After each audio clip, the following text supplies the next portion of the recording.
आज की इस वीडियो में हम बीकॉम ऑनर्स सेमेस्टर 4 का जो सब्जेक्ट है आपका बिजनेस मैथमेटिक्स, इसका एग्जामिनेशन पैटर्न डिस्कस करेंगे। किस टाइप के क्वेश्चंस आप लोगों को एग्ज़ाम में देखने को मिल सकते हैं। इसके अंदर थोड़ा आप देख सकते हो मैट्रिसेस एंड डिटर्मिनेंट्स है, बेसिक कैलकुलस है, एडवांस कैलकुलस है और इसके अलावा मैथमेटिक्स ऑफ फाइनेंस है। इसमें कंपाउंड इंटरेस्ट वाला टॉपिक्स रहते हैं, लीनियर प्रोग्रामिंग है। ये सब चीज़ें आपको इसमें पढ़नी है। मतलब ये 5 चैप्टर्स हैं जो आपको इस सब्जेक्ट के अंदर पढ़ने हैं। थोड़ा सा अगर मैं इसके गाइडलाइंस की बात करूँ तो 75 मार्क्स का आपका पेपर आएगा। सिंपल कैलकुलेटर एग्ज़ाम में अलाउड होता है। और यहाँ पे आप ये देखिए, ये वेटेज देखिए, यूनिट 1 की वेटेज 12 नंबर की है, यूनिट 2 की भी 12 नंबर की वेटेज है, एडवांस कैलकुलस की 18 नंबर की वेटेज है और लीनियर प्रोग्रामिंग की भी 18 नंबर की वेटेज है। वहीं जो मैथमेटिक्स ऑफ फाइनेंस है उसकी 15 नंबर की वेटेज है। क्वेश्चन पेपर इस तरह से डिज़ाइन करा जाएगा दोस्तों कि आप लोगों को हर एक यूनिट में से क्वेश्चंस देखने को मिलेंगे। यानी कि अगर कोई क्वेश्चन अगर आप छोड़ते हो तो ऑब्वियस सी बात है आप उस यूनिट को छोड़ोगे। मतलब कोई यूनिट अगर आप छोड़ते हो तो ऑब्वियस सी बात है क्वेश्चन आप छोड़ दोगे। चलिए अब डिस्कस करते हैं इसका पैटर्न जो लास्ट ईयर हुआ था एग्ज़ाम। तो 75 मार्क्स का पेपर है। As you all know, English या हिंदी किसी एक मीडियम में पेपर आपको देना है। सारे ही क्वेश्चन करना मैंडेटरी है और हर एक क्वेश्चन में इंटरनल चॉइस आप लोगों की रहेगी। लॉग टेबल आपको प्रोवाइड कराया जाएगा एग्ज़ाम हॉल में और सिंपल कैलकुलेटर आप अपने साथ ले जा सकते हो। तो क्वेश्चन नंबर 1 हम देखते हैं। क्वेश्चन नंबर 1 का ए पार्ट है, a firm purchase 2 machine at a cost of rupees this and this. 2 machine purchase करी गई हैं इतने इतने प्राइस पे। Both machines have a useful life of 4 years and has 0 salvage value eight the end of 4 years। तो 4 साल की मशीनों की लाइफ है और 4 साल के बाद उनकी वैल्यू 0 हो जाएगी। Find the depreciation of each machine for each year using मैट्रस notation. मैट्रस notation की मदद से आपको डेप्रिसिएशन निकालना है हर एक मशीन की हर एक साल की। अगर both machines are depreciated by straight line method और both machine are depreciated by sum of year digital method. और C, first is depreciated by straight line method and second by sum of year digital method.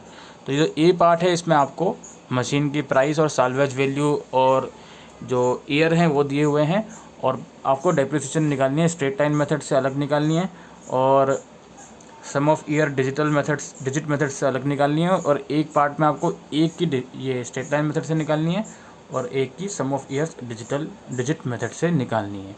तो ये question number 1 आप लोगों का हो गया, इसका ए पार्ट। इसके बाद और करके ऑप्शन है। अब क्वेश्चन नंबर 1 का जो ए पार्ट है उसका भी इंटरनल चॉइस है। क्वेश्चन नंबर 1 का जो ए पार्ट है उसका भी इंटरनल चॉइस है।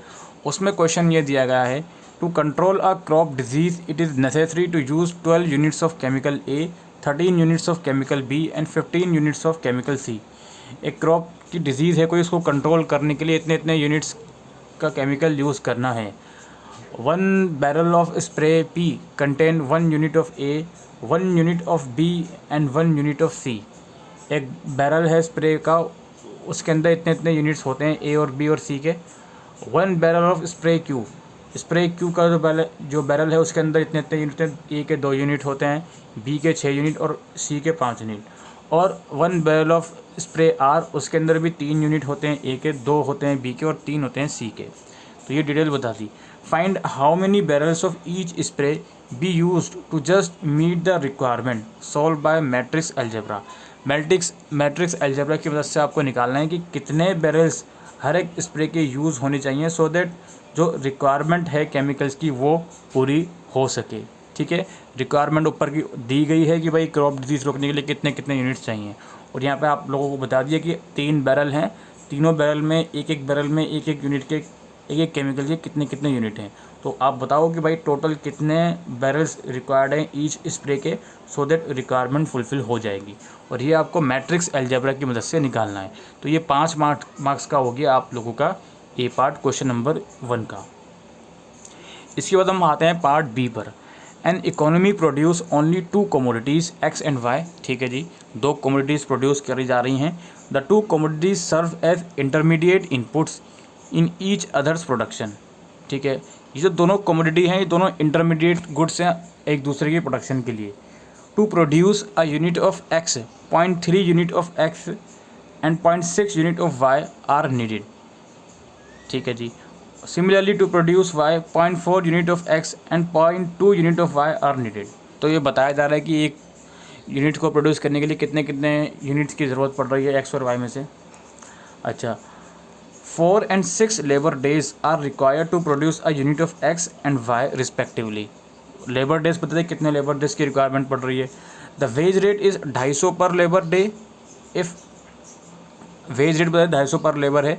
अच्छा, if 240 units and 360 units of X and Y respectively are needed for final consumption, यानी कि रिक्वायरमेंट पड़ रही है 240 यूनिट एक्स की और 360 यूनिट वाई की। Find the gross output level of the two commodities. आपको दोनों कमोडिटीज़ का आउटपुट लेवल कैलकुलेट करना है। Also calculate the equilibrium prices, total labour requirement and total value added. ये सारी चीज़ें आपको कैलकुलेट करनी है। क्वेश्चन नंबर 1 का बी पार्ट था ये। और बी पार्ट में इंटरनल चॉइस आप लोगों के साथ गिवन है।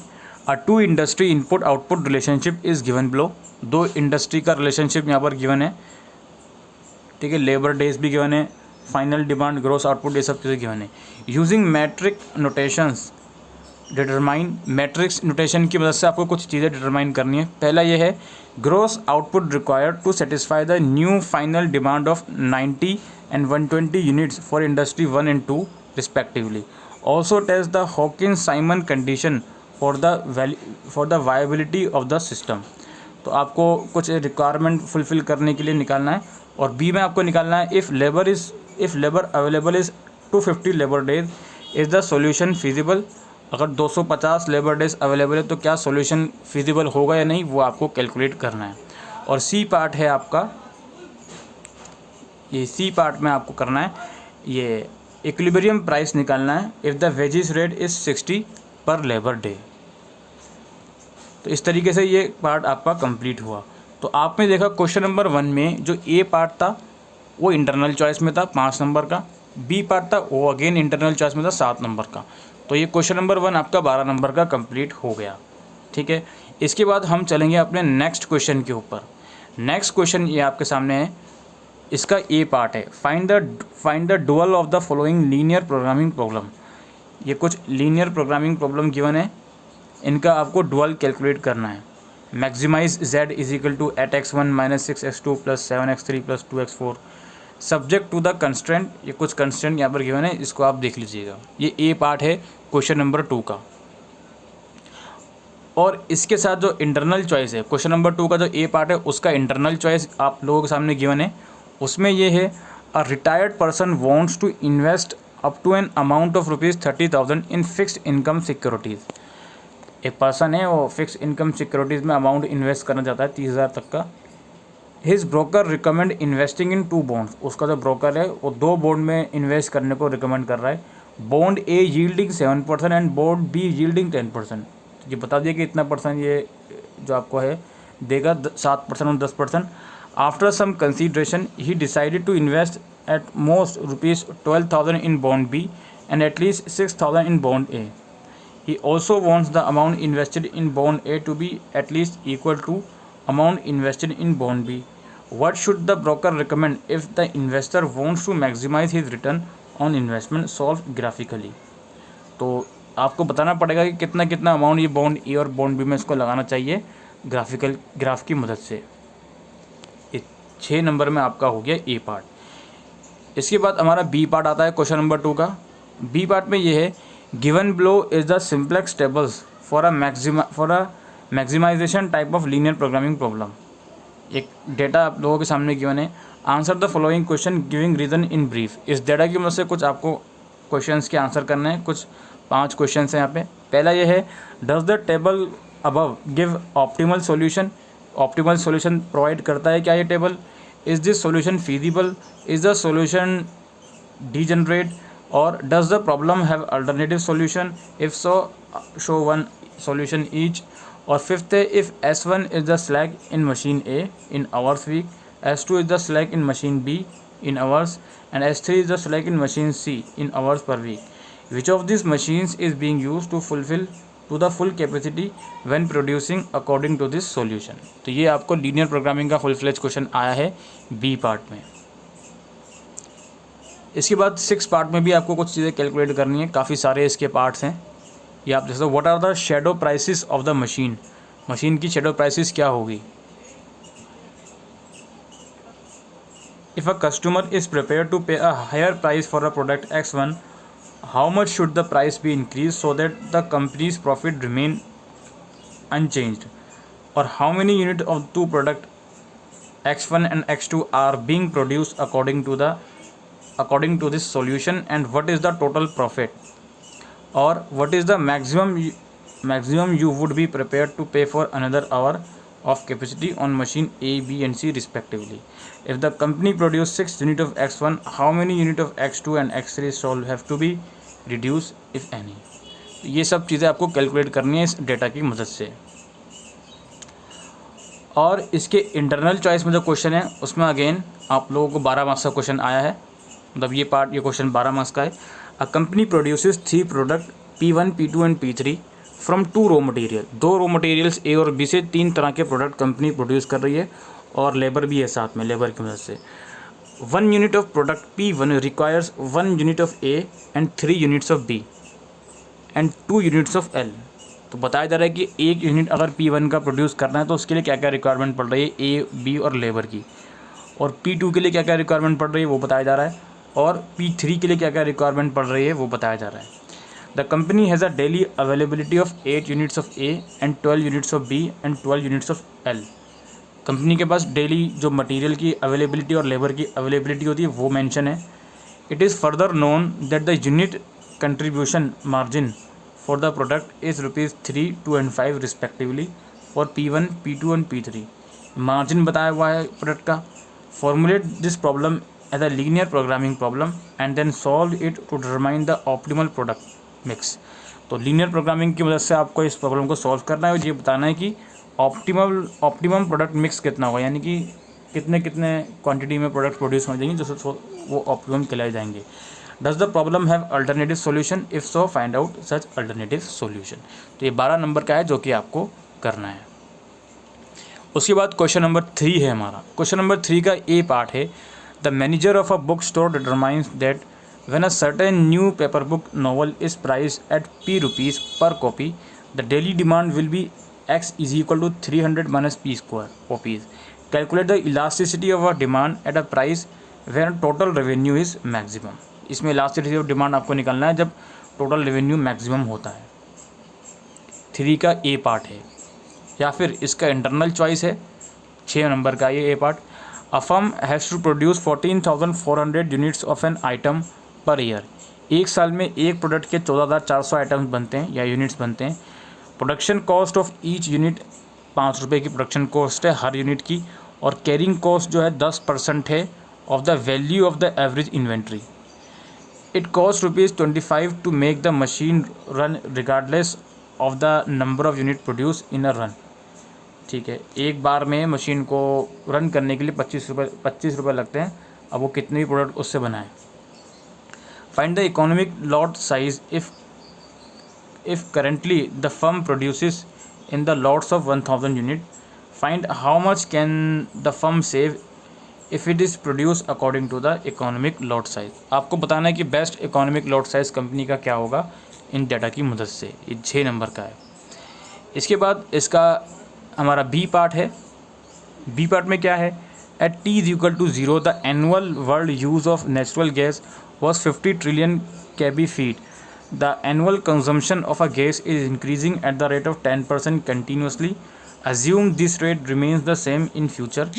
How many cubic feet will be consumed in the next 10 years from T is equal to 0। ठीक है, अगले 10 साल में कितने क्यूबिक जो हैं वो कंज्यूम हो सकते हैं वो निकालना है। सेकेंड है, how long will it take to use all the available gas if it is known that world reserve are 2200 trillion cubic feet in the beginning, assuming that no new discoveries are made. ये दोनों चीज़ें आपको calculate करनी है। 3 का B part है। और B part का इंटरनल चॉइस वाला क्वेश्चन है, for a monopolistic the demand function is this with MC is equal to 200 + 2x²। Determine the consumer surplus at the price which the monopolist would like to fix. इसके बाद इसका C part है। B part 6 number का है। C part है find the elasticity of substitution for the production function this, also show that isoquants generate by this production function are always negative slope. Internal choice में इसका question है monopolistic charge different price in the two market where his demand function are this, his total cost function is this, where x is the total output. Find the price that the monopolist should charge to maximize his total profit. Also show that higher price will be charged in the market having lower elasticity of demand. तो ये आपका 6 marks का question हो गया। इसके बाद question number 4 है, इसमें यह है revenue and cost rate of an ABC mining operation are respectively. ABC mining operation का रेवेन्यू और कॉस्ट रेट आपके सामने है, जिसके अंदर T is measured in years and R and C are measured in millions of rupees. Determine how long the operation should continue and what the total profit will be at the end of operation. कितने साल तक इस operation को continue रखा जा सकता है और कितना प्रॉफिट ये अर्न कर सकते हैं ऑपरेशन के ख़त्म होते होते। 4 का ए पार्ट है ये। इसका जो इंटरनल चॉइस है वो भी आप देख लीजिए, 6 नंबर का है ये। The demand function for two commodities X1 and X2 in terms of their respective price P1 and P2 are this। Demand function 2 commodities का लिखा हुआ है। अब यहाँ पर यह है find the 4 partial elasticities of demand and determine whether the commodities are competitive और complementary. Also show that the direct price elasticities of demand are independent of price whereas cross price elasticities of demand depend on the price of the other commodity. इसके बाद हमारा अगला question बनेगा question number 4। इसका B part है ये, piece of machinery cost ₹12,500। The total cost of operation from the time of purchase to a time t is given by the function this. If the machine is sold after t years the residual value is given by the function this. Find the optimum time for replacement of the machinery. आपको बताना है कि कितने time में machinery को replace करना चाहिए। Internal choice में इसका क्वेश्चन है elasticity of a demand of a commodity with respect to price is calculated to be this, where P is the price. Find the demand function if it is knows that the quantity demand is 5 units at P is equal to 3। 6 number का है ये। इसके बाद question number 5 है हमारा, इसका A part है a debt of ₹8,000 due 2 years from now and 10,000 due 5 years from now is to be repaid by payment of ₹2,000 in 3 years। A payment of ₹5,000 in 6 years and a final payment at the end of 4 years. If the interest rate is 7% per annum compounded semi-annually, how much is the final payment? तो आपको बताना पड़ेगा कि इन data की मदद से कितना final payment आपको इन उधार को ख़त्म करने के लिए देना पड़ेगा। 5 का ए पार्ट है। इसका जो इंटरनल चॉइस है a certain bank offers interest eight the rate of 6% per annum compounded quarterly. Competing bank compounds its interest continuously. What rate should the competing bank offer so that the effective rate of the two banks are equal? इसके बाद है suppose a machine costing ₹90,000 is to be replaced at the end of 8 years, at which time it will have a salvage value of ₹12,000. In order to provide money at the time for a new machine costing ₹20% higher than the price of the present one, a sinking fund is set up. Find what amount should be set aside at the beginning of each quarter out of profit for the sinking fund. If the fund earns interest at the rate of 8% per annum compound quarterly, यानी कि एक machine खरीदनी है 8 साल के बाद, जब ये एग्जिस्टिंग मशीन ख़त्म हो जाएगी तो उस नई मशीन की कॉस्ट 20% ज़्यादा बता रहा है जो कि प्रेजेंट मशीन से है, और सिंकिंग फ़ंड उसके लिए सेट करना है। तो बताना है भाई क्वार्टरली कितना सिंकिंग फ़ंड अभी से सेटअप करके रखना पड़ेगा सो दैट 8 साल के बाद हम उसको परचेज़ कर सकें। इसके इंटरनल चॉइस में क्वेश्चन है find the purchase price of ₹5,000 bond redeemable at the end of 10 years at 10% premium and paying annual interest of 4% if the yield rate is to be 6% per annum effective. इसके बाद सी part है इसका an asset depreciate at the rate of 10% per annum for the first 2 years and then 8% per annum for the next 3 years. पहले 2 साल में इतना करा, फिर अगले 3 साल में इतना डेप्रिशिएट हुआ। Depreciation being calculated on the diminishing value, ठीक है जी, मेथड बता दिया डिमिनिशिंग वैल्यू है।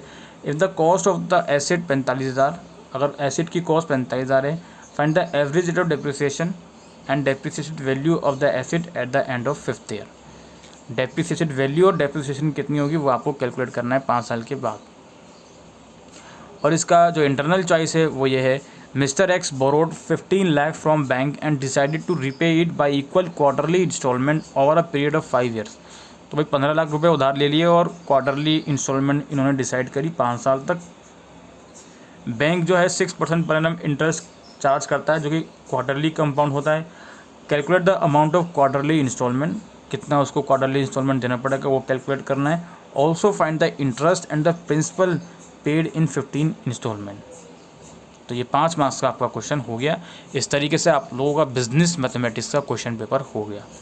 तो भाई पूरा फुल फ्लेज क्वेश्चन न्यूमेरिकल है, थ्योरी की तो यहाँ पर बात ही नहीं हो रही दूर दूर तक। और जो मैंने आपको बताया कि इतने मार्क्स का वेटेज होना चाहिए तो उतने का ही आपको फॉलो रखना है। इसमें मैट्रिक्स का क्वेश्चन है, इसमें कैलकुलस का क्वेश्चन है, इसमें जो है कंपाउंड इंटरेस्ट का क्वेश्चन है, हर एक चीज़ का जो भी आपके सिलेबस में क्वेश्चंस आप लोगों से पूछे जाएंगे।